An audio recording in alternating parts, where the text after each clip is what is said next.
Morning children. Online class subject Hindi class 4th और lesson 7।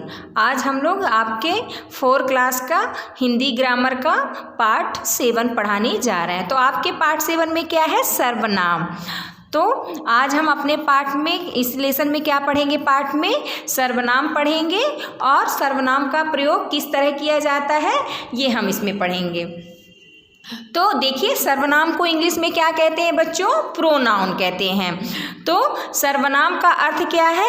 जो सभी नामों के स्थान पर यूज होता है, जिसका मतलब उपयोग हम सभी के नामों के स्थान पर करते हैं। अगर मान लीजिए हम किसी का नाम बार बार ले रहे हैं तो हम नाम ना लेकर उसमें क्या करेंगे? सर्वनाम का यूज कर सकते हैं। देखिए, इसमें लिखा है, हमें पढ़ने और समझने के लिए कहा गया है। चलिए हम लोग इसको पढ़ते हैं। हम सब बच्चे हैं नादान, बिनती हमारी सुनो भगवान। हम सबको दो ये वरदान, पढ़ लिख कर हम बने महान। सदा बड़ों का करे सम्मान, यही हमारी बने पहचान। नित्य करें हम ऐसे काम, बढ़े जिनसे भारत की शान। तो देखिए, ऊपर लिखी कविता में रंगीन छपे शब्द हैं। देखिए, ये रंगीन आपके शब्द छपे हुए, जैसे हम, हमारी, हम, यह और हमारी, हम, ऐसे, जिनसे। तो ये सब किसके स्थान पे यूज किए गए हैं? संज्ञा शब्द के स्थान पे प्रयोग किए गए हैं, इसलिए ये सर्वनाम होता है। तो सर्वनाम क्या कहलाते हैं? जो शब्द संज्ञा शब्द के स्थान पर यूज किए जाते हैं उसे हम क्या कहते हैं? सर्वनाम कहते हैं। तो सर्वनाम की आपकी परिभाषा क्या हो जाएगी? संज्ञा शब्दों के स्थान पर प्रयुक्त होने वाले शब्द सर्वनाम कहलाते हैं। जैसे इसका एग्जाम्पल क्या होगा? जैसे यह, वह, ये, वे, मैं, हम, तुम, आप आदि, ये सब क्या है? आपके सर्वनाम शब्द हैं। तो देखिए, अपना नेक्स्ट पेज आप लोग देखिए। इसमें क्या किया गया है कि सर्वनाम का प्रयोग करके हमें समझाया गया है कि किस तरह शब्दों में सर्वनाम जुड़ता है संज्ञा के स्थान पर। देखिए, यहाँ पे यह का प्रयोग बताया है, वह, ये, वे, इन चीज़ों का क्या किया है? यूज बताया गया है कि किस तरह इसका हम प्रयोग करते हैं। तो फर्स्ट देखिए क्या है, इसमें लिखा है यह एक चीता है। तो यह हम किसके लिए यूज करते हैं? मतलब इसका उपयोग हम किसके लिए करते हैं? जो वस्तु हमारे जो पास स्थित होती है और वो अकेली हो, यानी पास स्थित एक वचन वस्तु के लिए हम यह का प्रयोग करते हैं। फिर सेकंड नंबर में क्या लिखा है इसमें? वह एक वृक्ष है। तो वह मतलब कोई चीज़ हमसे कुछ दूरी पे है, तब ना हम उसे कह रहे हैं कि वह एक वृक्ष है, यानी हम उसको इंडिकेट करके यानी दिखा कर बता रहे हैं। तो ये इसका क्या निकलेगा कि इसका अर्थ ये निकलेगा कि दूर स्थित एक वचन वस्तु के लिए हम किसका यूज करते हैं? वह का करते हैं। अब देखिए, यह का यूज पास स्थित एक वचन वस्तु के लिए करते हैं और वह का यूज मतलब वह का उपयोग हम दूर स्थित एक वचन वस्तु के लिए करते हैं। फिर देखिए, ये दो तोते हैं। तो ये क्या बता रहा है इसमें कि ये क्या है? दो तोते हैं, यानी पास स्थित बहुवचन वस्तुएं के लिए जो चीज़ें हमारे पास है, और बहुवचन यानी वो दो से एक से ज़्यादा हैं। जो चीज़ एक होती है उसे हम एक वचन कहते हैं, और जो चीज़ जिनकी संख्या एक से ज़्यादा होती है, यानी 2 हो गए, 3 हो गए, 4 हो गए, वो आपका क्या कहलाता है? बहुवचन कहलाता है। तो इसलिए इसमें क्या बताया कि ये दो तोते हैं। तो इसमें क्या हो जाएगा? पास स्थित बहुवचन वस्तुओं के लिए किसका यूज हम करेंगे? ये शब्द का करेंगे। फिर देखिए नेक्स्ट, वे दो पौधे हैं। तो वो किसको मतलब ये किसी को इंडिकेट करके बता रहा है, यानी दिखा के बता रहा है। देखिए, जैसे ये बच्चा ये दिखा के क्या बता रहा कि वे दो पौधे हैं, यानी दूर स्थित बहुवचन वस्तुएं के लिए जो मतलब चीज़ हमसे दूर है और वो बहुवचन है, मतलब एक नहीं है, उसकी संख्या एक से अधिक है। तो उसके लिए हम किसका यूज करते हैं? वे शब्द का करते हैं। अब देखिए, मैं का यूज और हम का यूज कहाँ होता है? तो मैं के लिए जैसे हम लोग क्या बोलते हैं कि मैं जैसे मैं हूँ तो मैं अगर बोलूँ कि मैं परी हूँ तो परी मतलब हम अपने नाम के लिए मैं का यूज करते। वैसे ये लड़की बता रही कि मैं मोना हूँ, तो अपनी बात कहने वाले एक वचन प्राणी के लिए, जैसे मैं अकेली हूँ तो मैं एक वचन हो गई कि मैं एक हूँ। अगर हमारे साथ कोई दो होता तो वो बहुवचन होता, तब हम अपने लिए क्या यूज करते, हम ही शब्द यूज करते। लेकिन अकेले के लिए और एक वचन के लिए हम किस शब्द का प्रयोग करेंगे, मैं शब्द का। तो देखिए यहाँ पे लिखा है मैं मोना हूँ, तो बात कहने वाले एक वचन प्राणी के लिए मैं का यूज होता है। फिर देखिए ये आपका सेकंड डायग्राम इसमें जो बना है, इसमें दो बच्चे हैं। देखिए तो ये क्या कह रहे हैं कि हम खिलाड़ी हैं। अब देखिए मैंने अभी आपको समझाया कि जहाँ एक से अधिक संख्या हो, तो यहाँ पे इनकी संख्या कितनी है, 2 है, यानी ये एक से ज़्यादा है, तो इसलिए ये क्या हो गए, बहुवचन हो गए। तो बात कहने वाले बहुवचन प्राणियों के लिए हम किसका यूज करते हैं, हम का यूज करते हैं। नेक्स्ट देखिए हम तू, तुम और आप का यूज कब करते हैं।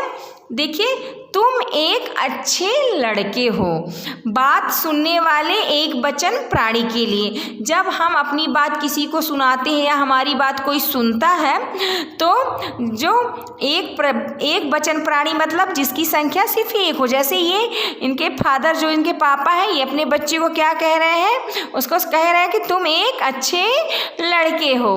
तो ये अकेला है यानी एक वचन है और ये इनका बात सुन रहा है, इसलिए इसके लिए हम किसका यूज करेंगे, किस शब्द का, तुम शब्द का यूज करेंगे। फिर देखिए आप छात्र हैं, आप किसके लिए हम यूज करते हैं, बात सुनने वाले बहुवचन प्राणियों के लिए। जो हमारे बहुवचन प्राणी होते हैं उनके लिए हम किसका यूज करेंगे, आप का यूज करेंगे। और एक वचन के लिए मतलब एक प्राणी के लिए हम तुम का यूज करते हैं, उपयोग करते हैं। तो हम लोगों ने इसमें हमें और एक चीज़ क्या याद रखनी है कि सर्वनाम शब्दों के प्रयोग से भाषा सुंदर तथा आकर्षक बनती है। इसके प्रयोग से समय व श्रम दोनों बच जाते हैं। अब देखिए हम लोगों ने अपने इस लेसन में पाठ में क्या पढ़ा है कि भाषा में बार बार एक ही नाम के प्रयोग से बचने के लिए हम कुछ शब्दों का प्रयोग करते हैं। तो इन शब्दों को हम क्या कहते हैं, सर्वनाम कहते हैं। या इसकी डिफिनीशन और एक क्या होती है कि संज्ञा शब्दों के स्थान पर प्रयुक्त होने वाले शब्द क्या कहलाते हैं, सर्वनाम कहलाते हैं। सर्वनाम के प्रयोग से भाषा में सुंदरता आ जाती है तथा समय व श्रम की बचत होती है। अब देखिए अभ्यास, इसमें हम लोग ये करते हैं, उचित विकल्प पर सही का चिन्ह लगाना है। तो फर्स्ट क्या है, संज्ञा शब्दों के स्थान पर प्रयुक्त होने वाले शब्द कहलाते हैं। तो क्या कहलाते हैं ये, सर्वनाम। तो इसका आंसर क्या हो जाएगा, सर्वनाम हो जाएगा। अब देखिए सेकंड नंबर, पास स्थित एक वचन वस्तु के लिए किस सर्वनाम का प्रयोग होता है। तो अभी हमने बताया कि पास स्थित बहुवचन के लिए हम जो पास स्थित एक वचन वस्तु के लिए हम किस सर्वनाम का प्रयोग करते हैं। तो पास स्थित एक वचन के लिए हम यह का प्रयोग करते हैं। तो इसका आंसर फर्स्ट हो जाएगा। अब देखिए दूर स्थित बहुवचन वस्तुओं के लिए किस सर्वनाम का प्रयोग किया जाता है। तो दूर स्थित बहुवचन के लिए हम वह का प्रयोग करते हैं। तो इसका आंसर वह हो जाएगा, थर्ड नंबर। अब देखिए निम्नलिखित प्रश्नों के मौखिक उत्तर देना है। तो आप अपने लिए किस सर्वनाम का प्रयोग करते हैं। तो हम अपने लिए मैं शब्द का प्रयोग करते हैं। जैसे हम कहते हैं ना कि मैं खाना खाने जा रहा हूँ, तो अपने लिए हम अपने लिए और एक वचन के लिए हम किसका यूज करते हैं, मैं का करते हैं। नेक्स्ट पेज देखिए आप अपने पिताजी के लिए किस सर्वनाम का प्रयोग करते हैं। तो हम अपने पिताजी के लिए आप शब्द का प्रयोग करते हैं। कौन सा सर्वनाम, आप। हम अपने से बड़ों को वैसे भी हमेशा आप लगाकर ही बात करना चाहिए। तो हमारे पिताजी हमसे उम्र में भी बड़े हैं और हमसे तजुर्बे में भी बड़े रहते हैं, इसलिए हम अपने से बड़ों को क्या लगा के बात करते हैं, आप लगाकर। आप अपने छोटे भाई के लिए किस सर्वनाम का प्रयोग करते हैं। तो हम अपने छोटे भाई के लिए तुम तुम सर्वनाम का प्रयोग करते हैं। अब आपको क्या करना है, इसमें चित्रों को देखकर रिक्त स्थानों में उचित सर्वनाम लिखना है। तो फर्स्ट नंबर क्या है आपका, मोना हूँ। तो इसमें हमें कौन सा सर्वनाम भरना है, मैं। तो क्योंकि मोना इसकी संख्या कितनी है, सिर्फ एक है, यानी एक वचन है। और तो एक वचन के लिए अभी मैंने क्या बताया था कि जिसकी संख्या एक हो उसके लिए हम क्या प्रयोग करते हैं, अपने लिए मैं का प्रयोग करते हैं। तो इसमें क्या हो जाएगा, मैं मोना हूँ। और एक कुर्सी है, तो यहाँ पर क्या हो जाएगा, यह एक कुर्सी है। तुम इसमें एक नर्स हो, तो ये अकेले है, तो अकेले के लिए, सिंगल के लिए हम किसका यूज करते हैं, तुम शब्द का। तो क्या हो जाएगा यहाँ पे, तुम एक नर्स हो। अब देखिए ये दो सेव हैं, तो इसमें हम किस सर्वनाम का यूज करेंगे, ये सर्वनाम का। इसी तरह देखिए नेक्स्ट क्वेश्चन, वे तीन पौधे हैं, यानी जो कोई वस्तु हमसे थोड़ी दूर है और वो संख्या में एक से अधिक है, तो उसे हम क्या कहेंगे, बहुवचन कहेंगे। तो बहुवचन के लिए हम किसका प्रयोग करेंगे, वे का करेंगे। तो इसमें क्या बोला है कि वे तीन पौधे हैं। अब देखिए अच्छे विद्यार्थी हो, इसके लिए हम किसका यूज करेंगे, तुम का, कि तुम अच्छे विद्यार्थी हो। अब देखिए निम्नलिखित प्रश्नों के उत्तर देना है। तो फर्स्ट क्वेश्चन क्या है, सर्वनाम किसे कहते हैं। तो इसके लिए आप देखिए पेज नंबर 33,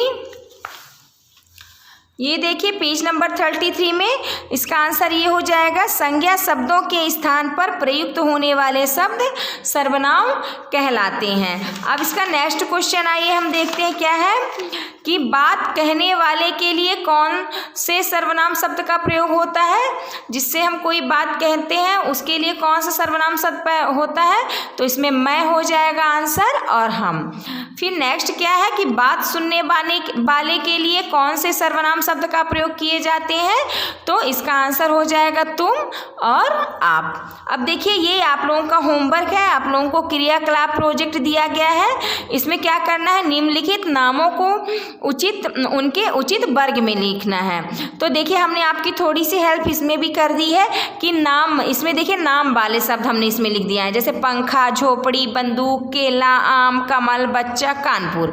और इसको क्या करना है, आपको अपने से यहाँ पे नाम के स्थान पे प्रयुक्त होने वाले शब्द लिखना है, किसके स्थान पे कौन सा शब्द यहाँ पे होगा। और सेकंड देखिए निम्नलिखित सर्वनामों का अपने वाक्यों में प्रयोग करना है।